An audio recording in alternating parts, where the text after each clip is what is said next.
¿Qué tal, mis amigos y amigas noctámbulos, diurnos, vespertinos? No importa la hora en el mundo, un mundo lleno de misterios, de fantasmas, de aparecidos, de leyendas urbanas. No olviden que nos pueden comentar a nuestro correo terrormacabrísimo@gmail.com qué es lo de su agrado, cuál es su escritor favorito, qué historia ustedes conocen, o si de pronto ustedes mismos son escritores y desean que sea relatada su historia. Este es el espacio. Soy Romel Martínez y vamos a iniciar el recorrido por este mundo del misterio, de lo tenebroso.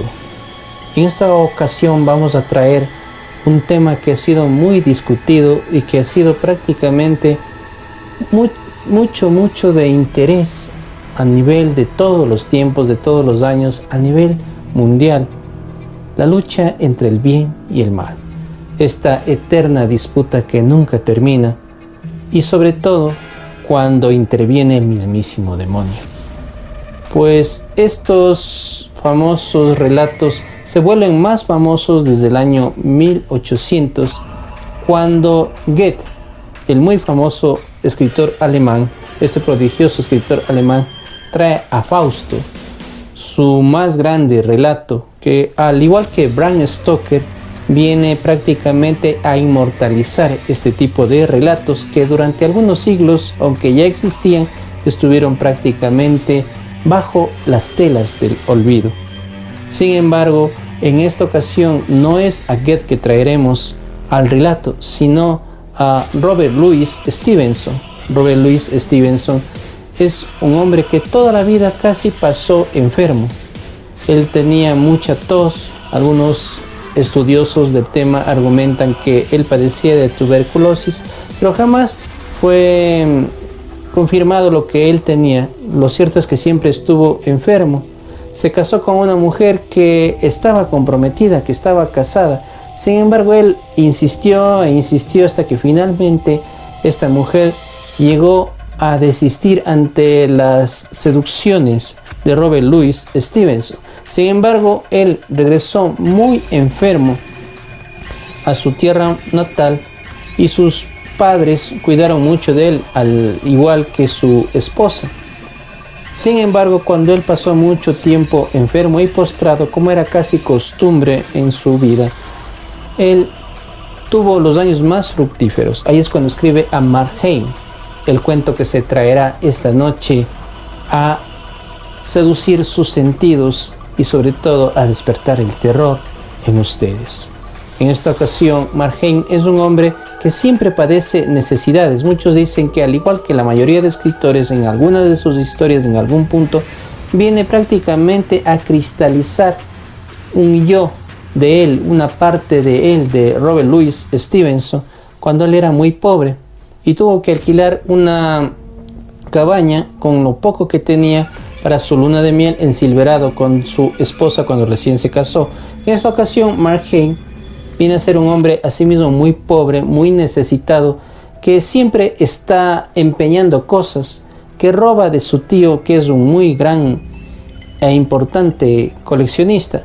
Sin embargo, llega a tal punto su audacia y su desesperación por el aspecto económico que visita a un anticuario que es un hombre muy avaro, que todos los días trabaja, incluso en Navidad, cuando eso le reporte poder ganar más dinero. Un hombre muy avaro que nunca descansa.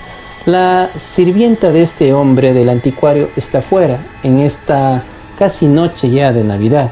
Es cuando ingresa Robert Louis Stevenson, personificado en Marheim, ya que Marheim esta vez no viene a vender, sino a comprar, argumentando que él está yendo a casarse. El anticuario no le cree y pronto se descubrirá que esto es un pretexto para que Marheim saque su daga y asesine cruelmente al dueño del anticuario. Este hombre ofuscado, que es un novato que nunca había cometido un crimen, sino había llegado incluso a robar pero no a asesinar, comienza a sentirse asediado por todos los temores que circuncidan alrededor de él. como son las personas que están deambulando por ahí, las voces, los sonidos lejanos y cercanos, los chirridos de puertas, los espejos que lo acusan una y mil veces cuando él pasa y repasa buscando el dinero que debe tener este anticuario dentro de esta casa. Sin embargo, los pasos parecen que no es una locura y una paranoia de él cuando él descubre que es el mismísimo demonio que viene a ofrecerle una ayuda a cambio de su alma. ¿Será que él acepta en esta lucha entre el bien y el mal la ayuda del mismísimo demonio para él poder zafarse de este aprieto en el que él se encuentra, ya que la sirvienta está a punto de llegar? Lo tendrán que averiguar aquí en Terror Macabrísimo. Muchísimas gracias por todo su apoyo y por favor continúen suscribiéndose para podernos lograr convertirnos en una comunidad aquí en Terror Macabrísimo. Muchas gracias y pasamos al relato muy discutido durante todos los tiempos, la pelea entre el bien y el mal, entre Dios y el demonio, entre la conciencia y la parte oscura de todos los seres humanos. Disfrutemos de este cuento, aquí, como siempre, Mark Haim. Mark Haim, de Robert Louis Stevenson. Sí, nuestras ofertas son variadas, dijo el anticuario. Algunos clientes son ignorantes, entonces recibo un dividendo mayor por mis conocimientos. Otros son deshonestos, continuó y levantó la vela, de modo que su luz iluminara con más fuerza las facciones del visitante. Y en ese caso disfruto aún más de los beneficios de mi sabiduría. Mark Haim acababa de entrar. Venía de recorrer las callecillas soleadas. Sus ojos todavía no se familiarizaban con la mezcla de luz y obscuridad en la tienda. Ante las palabras mordaces del anticuario y el fulgor de la vela, parpadeó lacrimosamente y miró hacia otro lado. El anticuario rió burlón. Usted viene a verme el día de Navidad, cuando sabe que estoy solo en mi casa, con los póstigos cerrados y dispuesto a no hacer negocios. Deberá pagar entonces por esto. Tendrá que pagar por hacerme perder el tiempo cuando yo quisiera estar ordenando mis libros. Y además, tendrá que pagar por la vehemencia con la que hoy se comporta. Soy discreto por naturaleza y no hago preguntas capciosas. Pero cuando un cliente no me mira a los ojos, debe pagar por ello.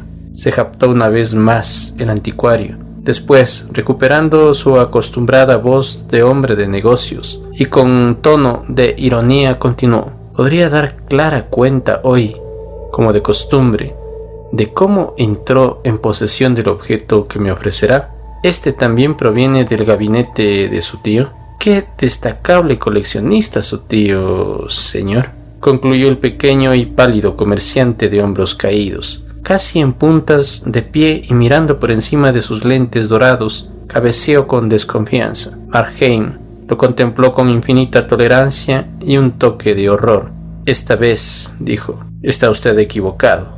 No vengo a vender sino a comprar, y no dispongo de ningún objeto. Del gabinete de mi tío solo queda el revestimiento de las paredes, y aun si estuviera intacto he tenido una buena racha en la bolsa de valores, que me empujaría más a ampliar la colección del gabinete que a reducirla. Por lo tanto, mi pedido es hoy más simple para usted. Busco un regalo para una dama, continuó, cada vez más locuaz en esa explicación que traía preparada. Seguramente tendré que disculparme por fastidiarlo con algo de tan poca importancia, pero la cuestión es que ayer me olvidé del regalo y esta noche, durante la cena, debo hacer entrega del pequeño obsequio. Como usted bien sabe, el matrimonio con una mujer rica es algo que uno no debe desatender. A esto siguió una pausa. El anticuario pareció evaluar incrédulamente aquella afirmación. El tic-tac de tantos relojes entre los extraños muebles de la tienda y el rumor de los cabriolés en el tránsito de las calles cercanas colmaban aquel intervalo de silencio. Bien, señor, dijo el anticuario, como usted quiera. Es usted un viejo cliente y si, como dice, tiene la oportunidad de un buen matrimonio, no seré yo quien le ponga obstáculos. Aquí tiene algo adecuado para una dama, continuó. Un espejo de mano del siglo XV, garantizado. También procede de una buena colección. Me reservo el nombre en beneficio de mi cliente, que igual que usted, mi querido señor, es sobrino y único heredero de un notable coleccionista. Mientras hablaba con voz fría y sarcástica, el anticuario se detuvo para tomar el objeto, y cuando lo hizo, Markheim sufrió un sobresalto en las manos, en los pies, y una repentina crispación de pasiones tumultuosas se abrió paso hasta estallar en su rostro. Sin embargo, la emoción desapareció tan velozmente como se produjo, sin dejar más rastro que un leve temblor en esa mano con la que recibía el espejo. ¿Un espejo?, dijo ronca y pausadamente, y agregó con más claridad: ¿un espejo? ¿Para Navidad? Bromea, ¿no? ¿Y por qué no?, exclamó el anticuario. ¿Por qué no un espejo? Markheim lo miró con una expresión indefinible.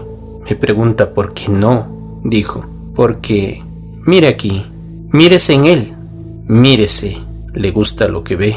No, a mí tampoco, ni a ningún hombre. El hombrecillo se echó hacia atrás cuando Markheim, de manera repentina, lo confrontó con el espejo, pero cuando percibió que no había motivo de alarma, volvió a reír burlonamente y dijo: Su futura dama, señor, debe de ser de una belleza dudosa. Le pido un regalo de Navidad, replicó Markheim, y usted me da esto, el maldito recordatorio de años de pecados y de locuras, una conciencia de mano. ¿Lo hizo a propósito? ¿Pensaba usted algo concreto? Dígamelo. Será mejor que lo diga. Vamos, hábleme de usted. Voy a arriesgarme a suponer que secretamente es usted un hombre caritativo. El anticuario observó a su interlocutor. Era muy extraño. Markheim no daba la apariencia de estar riéndose. Había en su rostro algo así como un ansioso chispazo de esperanza, aunque nada de hilaridad. ¿De qué habla?, preguntó el anticuario. No es caritativo, replicó Markheim sombríamente. Sin caridad, impío, sin escrúpulos, no quiere a nadie y nadie lo quiere. Con una mano para tomar el dinero y una caja fuerte para guardarlo. Dios, querido hombre, ¿eso es todo? Voy a decirle lo que es, empezó a decir el anticuario, con voz cortante, y de nuevo concluyó con una risa burlona. Ya veo que se trata de un matrimonio por amor y que ha estado bebiendo a la salud de su dama. Ah, exclamó Markheim, con imprevista curiosidad. ¿Ha estado usted enamorado? Hábleme de ello. Yo, enamorado, exclamó el anticuario. Nunca tuve tiempo ni lo tengo ahora para oír estas tonterías. ¿Se lleva el espejo? ¿Por qué tanto apuro?, replicó Markheim. Es agradable estar hablando aquí. La vida es tan breve e incierta que no quisiera apurarme en ninguno de sus placeres. No, ni siquiera de uno como este. La cuestión es aferrarse a lo poco que está a nuestro alcance, como un hombre al borde de un precipicio. Cada segundo es como un precipicio, si piensa en ello. Un precipicio de 1 milla de altura, lo suficientemente alto para destruir, si caemos, hasta nuestra última traza de humanidad. Por lo tanto, es mejor hablar con calma. Hablemos de nosotros. ¿Por qué llevar esa máscara? Permitámonos unas confidencias. ¿Quién sabe? Tal vez podamos ser amigos. Ahora solo tengo una cosa que decirle, respondió el anticuario. Haga usted su compra o salga de mi tienda. Verdad, dijo Markheim. Dejemos de perder el tiempo. Vayamos a los negocios. Enséñeme alguna otra cosa.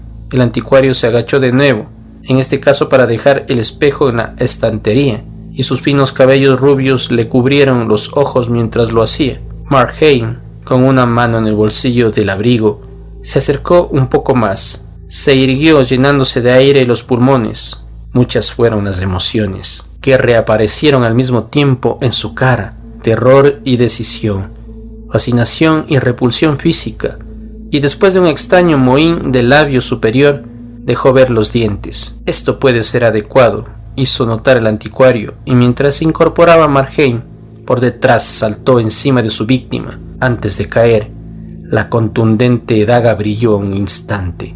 El anticuario forcejeó como una gallina. Se golpeó la sien con un estante y cayó al suelo como un montón de trapos. Un sinfín de voces marcaba el tiempo en la tienda, algunas solemnes y suaves acorde con su avanzada edad, y otras ribombantes y rápidas. Todas marcaban los segundos en un intrincado coro de tic-tac. Después, el ruido de los pies de un chico corriendo pesadamente sobre la calle irrumpió en el conjunto de pequeñas voces y sobresaltó a Markheim, devolviéndole la conciencia de lo que tenía alrededor. Contempló la tienda con respeto. La vela seguía ardiendo sobre el mostrador y el oscilar de la llama colmaba la habitación con un silencio que ondeaba como las olas del mar. Las sombras altas parecían cabecear. Las manchas de oscuridad se inflaban y desinflaban como respirando. Los rostros de los retratos y los dioses de porcelana variaban sus formas y se encrespaban como figuras en el agua. La puerta interior, entreabierta, escudriñada, toda esa confabulación de sombras con una larga ranura de luz semejante a un dedo señalador. Los ojos de Markheim, escapando de las aterradoras sombras, se volvieron hacia el cuerpo de la víctima, tirado en el suelo, increíblemente pequeño y cosa extraña, más mezquino aún que en vida, con aquellas pobres ropas de avaro y en desgarbada actitud.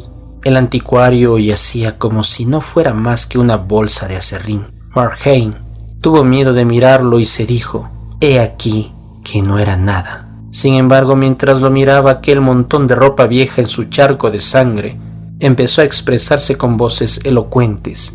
Allí tenía que yacer hasta que fuese encontrado.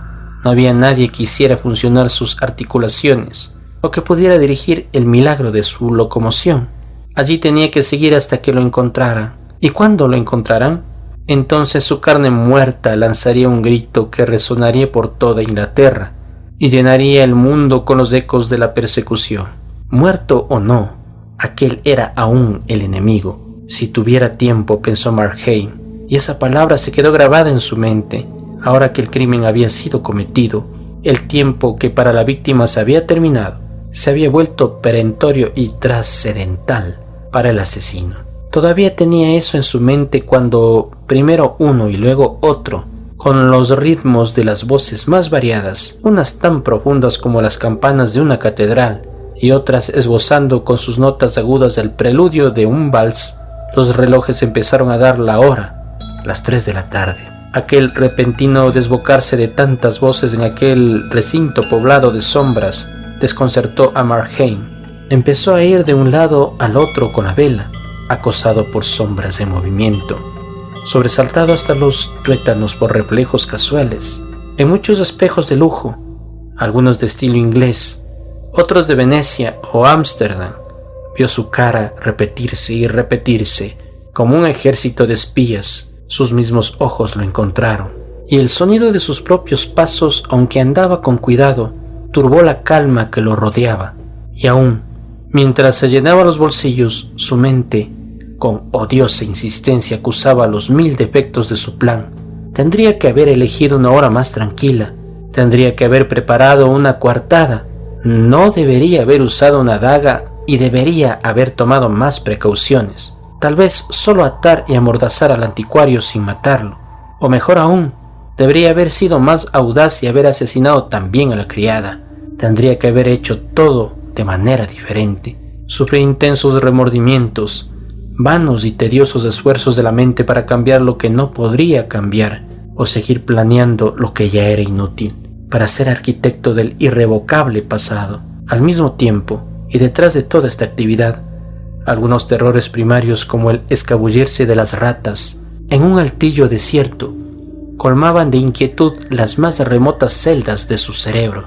La mano de un policía podría caer sobre su hombro y sus nervios se agitarían como un pez en el anzuelo, o contemplaba en galopante marcha el banquillo de los acusados, la prisión, la horca y el ataúd negro. El terror a los que iban por la calle era suficiente como para que su mente los imaginara como un ejército sitiador. Era imposible que algún rumor de aquel forcejeo, pensó, no hubiera llegado a sus oídos y despertado su curiosidad. Y ahora, en todas las casas vecinas, presentía a los moradores paralizados y atentos a cualquier rumor, gentes solitarias, condenados a pasar la Navidad alimentándose solo de recuerdos y de pronto, bruscamente obligados a abandonar tan tierna tarea, alegres clanes familiares alrededor de la mesa, súbitamente interrumpidos, la madre todavía con un dedo en alto, personas de distintas edades y estados de ánimo y jerarquía, pero todos curioseando dentro de su corazón, atentos y trenzando la soga que habría de ahorcarlo. A veces Markheim le parecía que no era capaz de moverse con suficiente cuidado.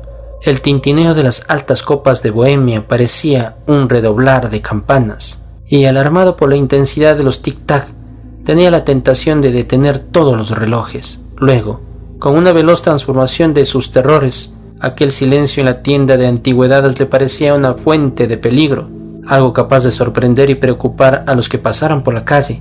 Entonces se movía con más energía entre los objetos de la tienda, tratando de imitar los movimientos de un hombre ocupado en el sosiego de su propia casa, pero tan disociado por sus miedos que, mientras que una parte de su mente seguía alerta y perspicaz, la otra estaba al borde de la locura. Una alucinación particular afectó su credibilidad. El vecino, acechando con rostro lívido al otro lado de la vidriera, demorado en la vereda por un feo presentimiento. Ellos no podían saber. En el peor de los casos podrían sospechar. A través de las paredes del ladrillo y las ventanas cerradas solo podían pasar sonidos. Pero allí, dentro de la casa, ¿estaba solo? Sabía que sí. Había visto salir a la criada en su día libre, toda sonrisa y cintas, con un "voy a pasar el día fuera" escrito en cada cinta y en cada sonrisa. Sí, estaba solo, desde luego, y sin embargo, en la casa vacía que se alzaba por encima de él, con toda claridad alcanzaba a escuchar unos pasos leves. Era consciente, inexplicablemente consciente, de una presencia. Su imaginación recorría cada habitación y cada rincón de la casa. A veces era una cosa sin rostro pero con ojos para ver, otras era su propia sombra. Después la presencia se convertía en la imagen del anticuario muerto, revivida por la astucia y el odio. A veces, con gran esfuerzo, volvía a mirar hacia la puerta entreabierta. La casa era alta, la claraboya pequeña y sucia. La luz que se filtraba hasta el piso bajo era débil y apenas iluminaba el umbral de la tienda. Y sin embargo, en esa franja de dudosa claridad, ¿no se agitaba una sombra? De repente, desde la calle, un hombre muy jovial empezó a llamar, golpeando con su bastón la puerta de la tienda. Acompañaba los golpes con gritos y bromas en las que hacía continuas referencias al vendedor, llamándolo por su nombre de pila. Markheim, paralizado, lanzó una mirada al muerto, pero no había nada que temer.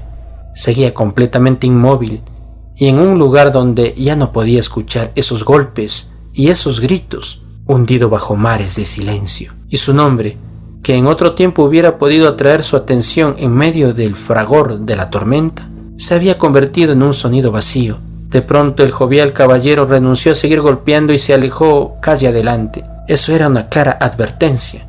Convenía apurar lo que le quedaba por hacer. Convenía irse de esa amenazadora vecindad, sumergirse en un baño de multitudes londinenses y alcanzar, al final del día, aquel puerto de salvación y aparente inocencia, su cama. Un visitante había llamado. En cualquier momento podía aparecer otro y ser más obstinado, haber cometido el crimen. Y no obtener los frutos sería un fracaso imperdonable. En ese momento la preocupación de Markheim era el dinero, y como medio para llegar hasta él, las llaves. Markheim miró por encima del hombro hacia la puerta entreabierta, donde aún permanecía la sombra inquietante. Sin ninguna repugnancia consciente, pero con malestar en el estómago, se acercó al cuerpo de su víctima. Los rasgos humanos se habían desvanecido completamente. Era como un traje relleno de aserrín, con las extremidades desparramadas y el tronco doblado. Sin embargo, a pesar de su pequeñez y su falta de presencia, lograba provocarle repulsión. Markheim tuvo miedo de que al tocarlo recobrara vida. Tomó el cuerpo por los hombros y lo puso boca arriba. Extrañamente le resultó ligero y flexible. Las extremidades, como si hubieran roto, tomaron las más extrañas posturas. El rostro estaba desprovisto de toda expresión, pálido como la cera y con una mancha de sangre en la sien, circunstancia que a Markheim le resultó muy desagradable. Le hizo recordar de inmediato a cierto día de feria que pasó en una aldea de pescadores, un día gris con brisa suave, una calle llena de gente, el sonar de las trompetas, el redoblar de los tambores y la voz nasal de un cantante de baladas. Recordó a un muchacho que iba y venía, oculto en la multitud, debatiéndose entre la curiosidad y el miedo, alejándose de la zona más concurrida hasta que vio un gran cartel con diferentes escenas pésimamente dibujadas y peor coloreadas. Brownring y su aprendiz, los Manning, con su huésped asesinado. Ware, en el momento de su muerte a manos de Thurtell, y más de una veintena de crímenes famosos. Lo vio todo con tanta claridad como si se tratara de un espejismo. Marheim era de nuevo aquel muchacho, una vez más y con la misma sensación de repugnancia, aún atontado por el redoblar de los tambores. Miraba las horribles pinturas. Un compás de la música de aquel día le vino a la memoria, y por primera vez se sintió acometido de escrúpulos. Experimentó una sensación de mareo y una repentina debilidad en las articulaciones. Tuvo que hacer un esfuerzo para soportarlas y vencerlas. Juzgó más prudente enfrentarse a esas sensaciones que escaparse de ellas mirando con mayor osadía el rostro muerto y obligando a su mente a darse cuenta de la naturaleza e importancia del crimen que había cometido, y que poco tiempo atrás aquel rostro había expresado las más variadas sensaciones y sentimientos, que aquella boca había hablado, que aquel cuerpo se había encendido con energías y vigor, y entonces por obra suya aquel pedazo de vida se había detenido, como un relojero que interponiendo su dedo detiene el latir de un reloj. Así razonaba en vano, no lograba sufrir remordimientos. El mismo corazón que se había encogido ante las representaciones pintadas del crimen, ahora contemplaba con indiferencia la realidad. En el mejor de los casos sentía un poco de piedad por alguien que, en vano, había sido dotado con facultades que hacen del mundo un jardín encantado, alguien que nunca había vivido y que ahora estaba muerto, pero de arrepentimiento, nada, ni el más leve rastro. Después de apartar de sí todas esas consideraciones, al fin encontró las llaves y se dirigió hacia la puerta entreabierta.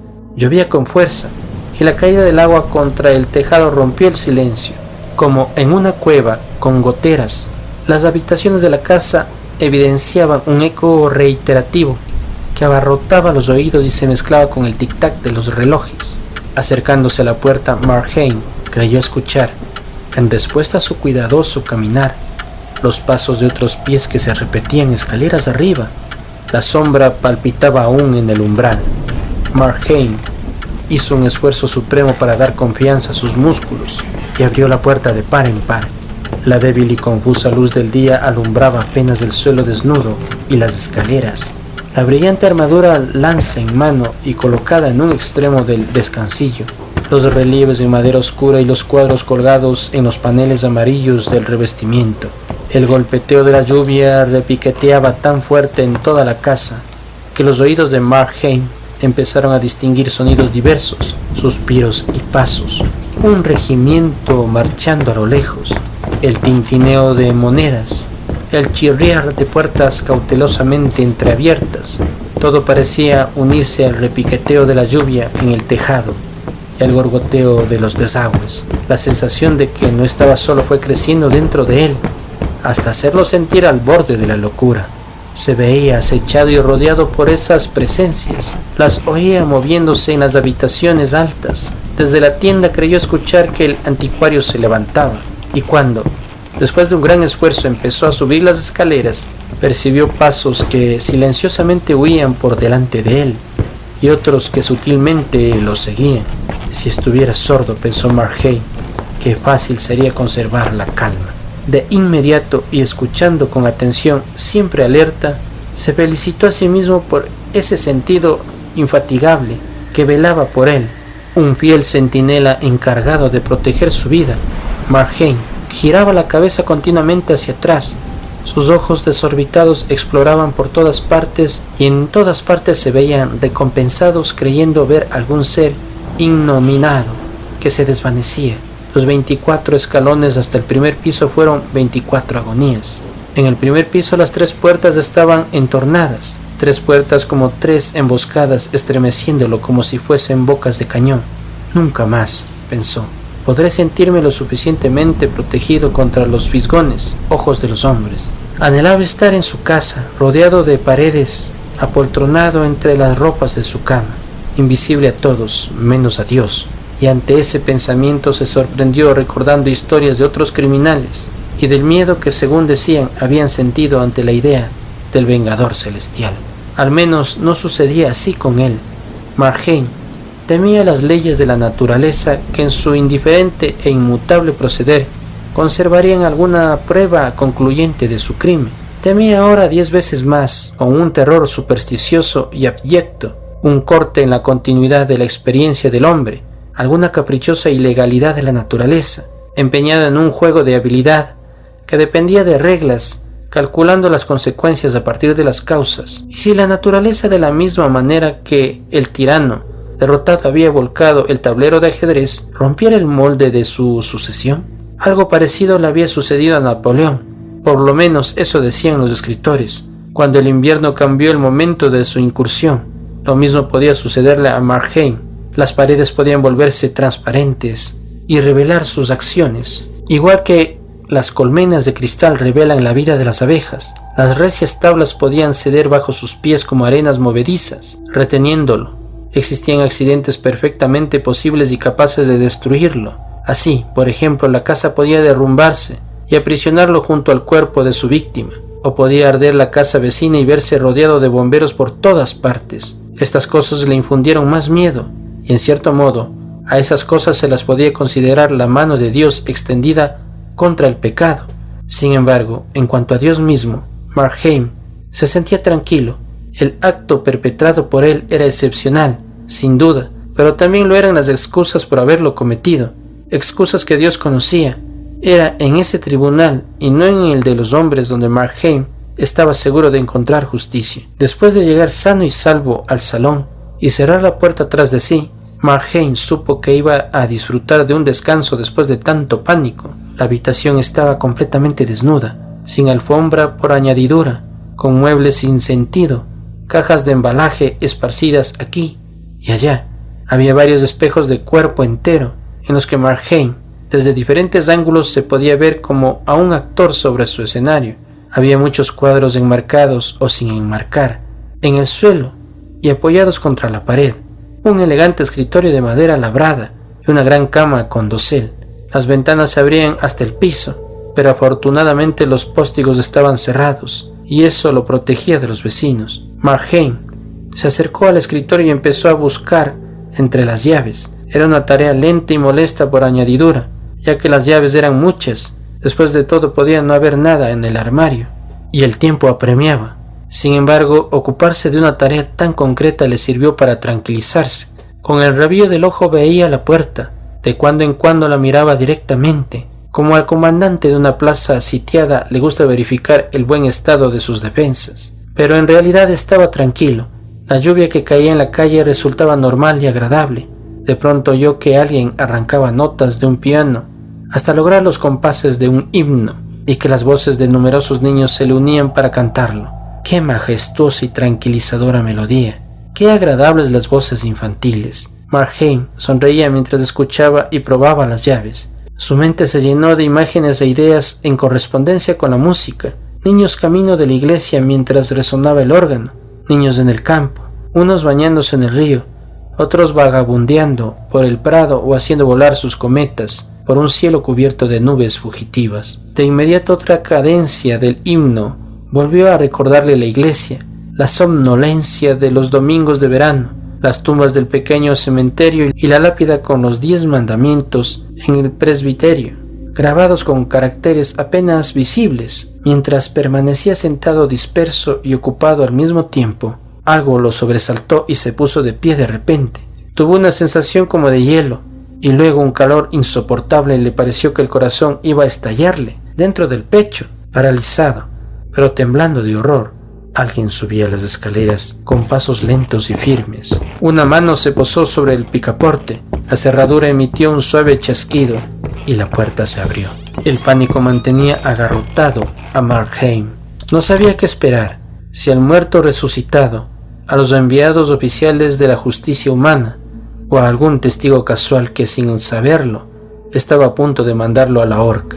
Y cuando el rostro apareció en la abertura, recorrió la habitación con la vista, lo observó, asintió, sonrió como si reconociera en él a un amigo, retrocedió de nuevo y cerró la puerta tras de sí.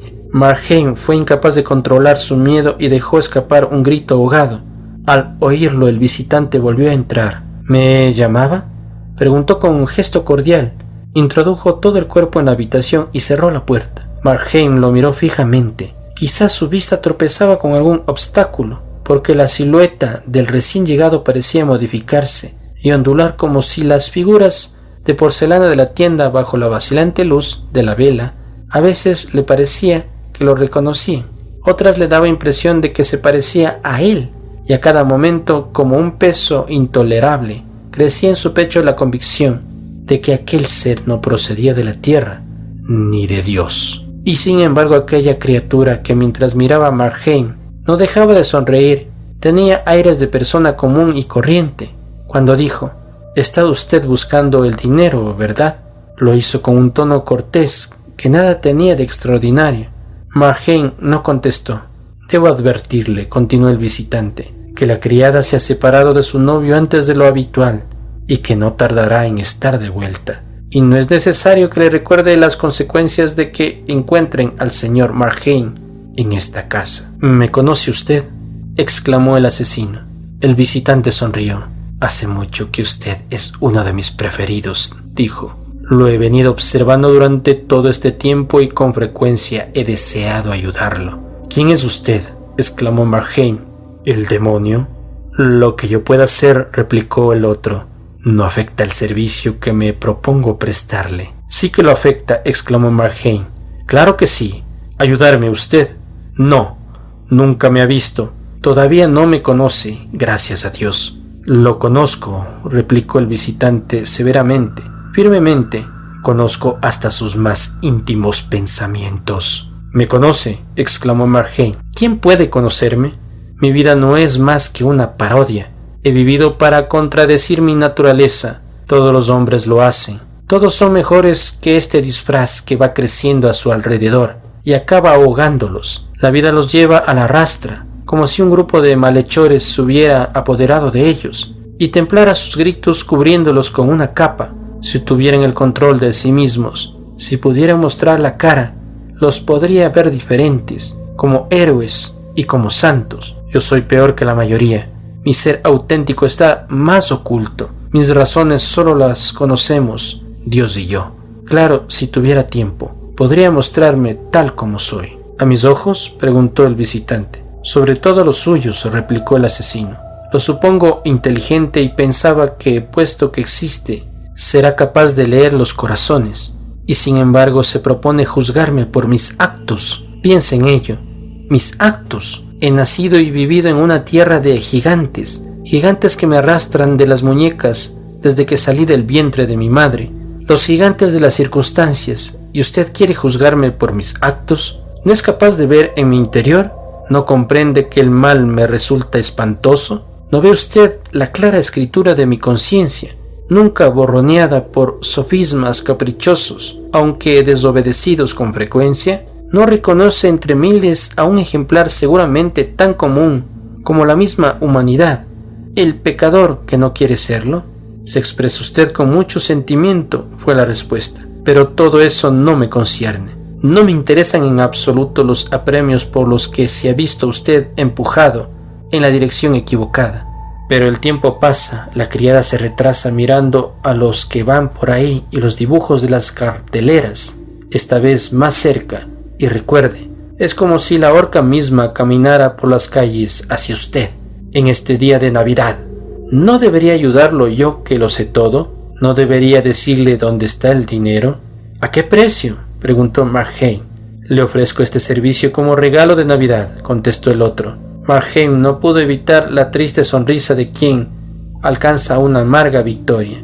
«No», dijo, «no aceptaré nada de sus manos. Si estuviera muriendo de sed y fuera su mano quien acercara una jarra a mis labios, tendría el valor de rechazarlo. Puedo ser crédulo, pero no haré nada que me ate voluntariamente a usted».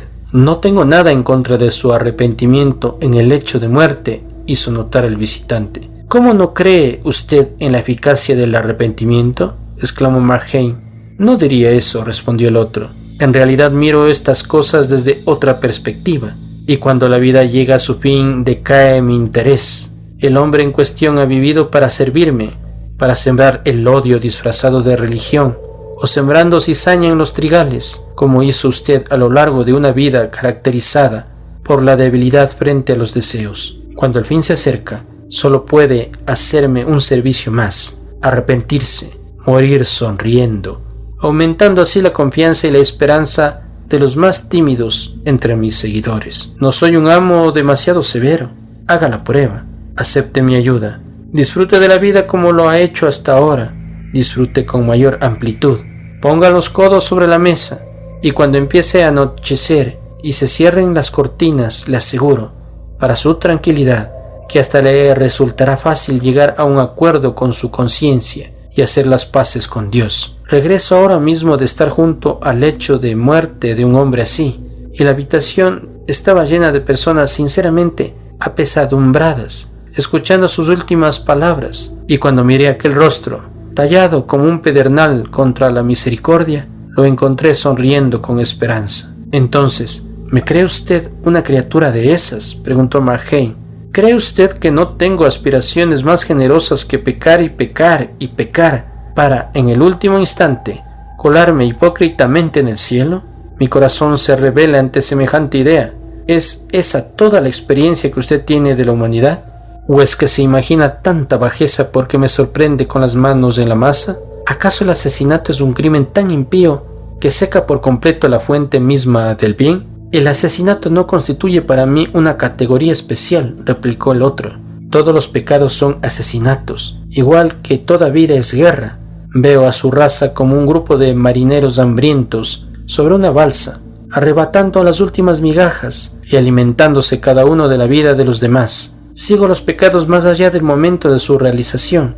Descubro en todos que la última consecuencia es la muerte. Y desde mi punto de vista, la hermosa doncella que con tan encantadores modales miente a su madre con motivo de un baile, no está menos cubierta de sangre humana que un asesino como usted.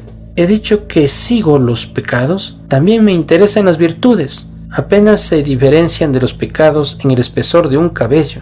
Unos y otras son las guadañas que utiliza el ángel de la muerte para levantar su cosecha. El mal para el cual yo vivo no consiste en la acción sino en el carácter. El hombre malvado es querido para mí. No es así el acto malo cuyos frutos, si pudiéramos seguirlo suficientemente lejos en su descenso por la catarata de las edades, quizás se revelarían más beneficiosos que los de las virtudes más excepcionales. Y si yo me ofrezco para facilitar su vida, no se debe a que haya usted asesinado a un comerciante, sino a que usted es Marheim. Voy a abrirle mi corazón, contestó Marheim. Este crimen en el que usted me ha sorprendido es el último de mi vida. En mi camino hacia él he aprendido muchas lecciones. El crimen en sí mismo es una lección de gran importancia. Hasta ahora me he rebelado por las cosas que no tenía. Era un esclavo amarrado a la pobreza, empujado y vapuleado por la pobreza. Existen grandes virtudes que resisten a las tentaciones. No ha sido mi caso. Yo tenía sed de placeres. Sin embargo, hoy, gracias a este crimen, voy a conseguir la riqueza y una lección, la posibilidad y la decisión necesaria de ser yo mismo. Seré una voluntad libre. Empiezo a verme completamente cambiado, a considerar estas manos como agentes del bien y mi corazón una fuente de paz. Algo me llega desde el pasado, algo que soñaba los domingos por la tarde al oír la música del órgano y que planeaba cuando derramaba lágrimas sobre los libros colmados de ideas nobles, o cuando hablaba con mi madre, niño inocente aún. En eso gravita el sentido de mi vida.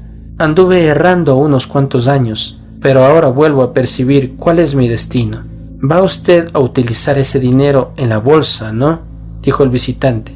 Y si no me equivoco, anteriormente ya ha perdido ahí unos miles. Sí, dijo Marheim, pero esta vez es una jugada segura. Volverá a perder, replicó calmosamente el visitante. Pero conservaré la mitad, exclamó Marheim. Y la perderá también, dijo el otro. La frente de Marheim se empezó a cubrir de sudor. Bien, entonces, ¿qué importa?, exclamó. Digamos que lo pierdo todo, que me hundo otra vez en la pobreza. Es posible que una parte de mí, la peor, continúe hasta el final pisoteando a la mejor. El mal y el bien tienen fuerza dentro de mí, empujándome en dos direcciones. No deseo solo una cosa, las quiero a todas. Se me ocurren grandes hazañas, renunciaciones, martirios, y aunque haya incurrido en un delito como el asesinato, la piedad no me es ajena. Valoro el amor y me gustaría reír alegremente. No hay algo bueno y verdadero sobre la tierra que yo no ame con todo el corazón. Y han de ser mis vicios los únicos que dirijan mi vida, y mis virtudes, en cambio, no tendrán ningún efecto. ¿Serán solo residuos pasivos de la inteligencia? No, el bien es un manantial de actos. Pero el visitante alzó un dedo.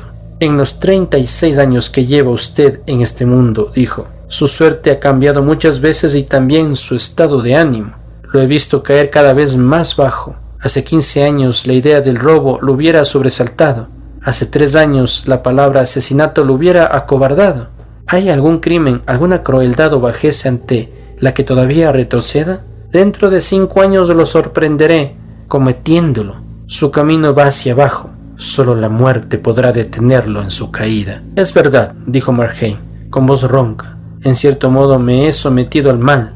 Pero así sucede con todos. Los mismos santos, en el simple ejercicio de vivir, van volviéndose menos cuidadosos y se adaptan a lo que los rodea.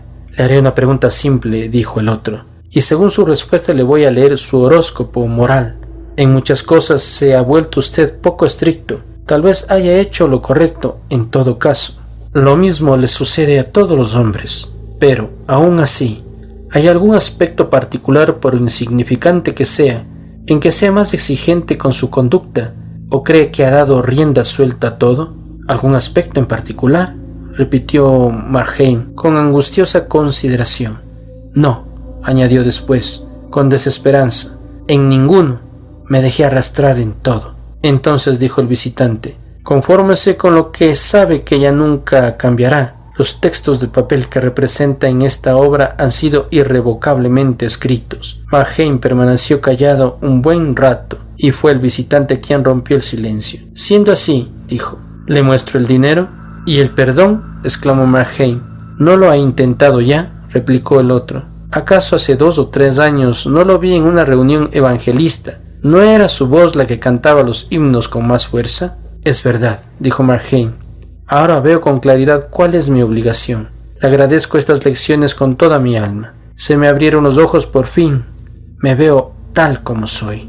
En aquel momento el tintineo de la campanilla de la puerta repercutió por toda la casa, y el visitante, como si se tratara de una señal que había estado esperando, cambió inmediatamente de actitud. La criada, dijo, ha regresado. Como ya le advertí, y ahora tendrá usted que dar otro paso difícil. Debe usted decirle, su señor está enfermo. Debe usted hacerla entrar con expresión tranquila, pero firme. Nada de sonrisas. No sobreactúe y le juro que tendrá éxito. Una vez que la muchacha esté adentro y la puerta cerrada, la misma destreza que le permitió librarse del anticuario le será útil para librarse del último peligro en su camino. A partir de ese momento tendrá usted toda la tarde y la noche entera, si fuese necesario, para apoderarse de los tesoros de la casa y ponerse a salvo. Se trata de algo que lo beneficia aunque se presente bajo la máscara del peligro. ¡Arriba!, exclamó. ¡Ánimo, amigo mío! Su vida pende de un hilo. Levántese y actúe. Marheim miró fijamente a su consejero. Si estoy condenado a hacer el mal, dijo, todavía tengo una salida hacia la libertad. Puedo dejar de obrar. Si mi vida es una cosa nociva, puedo sacrificarla, aunque yo sea, como usted dice, presa fácil de toda tentación. Todavía puedo, con un gesto decidido, ponerme fuera del alcance de todas las tentaciones. Mi amor al bien está condenado a la esterilidad. Quizás sea así, de acuerdo, pero todavía conservo mi odio al mal, y de él, para decepción suya, verá cómo soy capaz de sacar energía y valor. Las facciones del visitante se animaron. Su rostro se iluminó y dulcificó con una suave expresión de triunfo, y al mismo tiempo fue palideciendo y desvaneciéndose. Pero Marheim no se detuvo a contemplar o analizar esa transformación. Abrió la puerta y bajó las escaleras muy despacio, recapacitando. Su pasado fue pasando por delante de él. Lo vio tal como era, desagradable y asfixiante, como un mal sueño, tan desprovisto de sentido como un homicidio accidental. El escenario de una derrota. La vida, tal como ahora la veía, ya no le interesaba. Sin embargo, en la orilla más lejana podía distinguir un puerto quieto donde desembarcar. Se detuvo en el pasillo y miró dentro de la tienda, donde la vela aún ardía junto al cadáver. Extrañamente silenciosa la tienda. Ahí, de pie, Pensó en el anticuario y la campanilla de la puerta. Una vez más estalló en impactante clamor. Markheim se enfrentó a la criada en el umbral de la puerta con algo que casi parecía una sonrisa. «Será mejor que avise a la policía», dijo. «He asesinado a su señor». Historias de Ultratumba.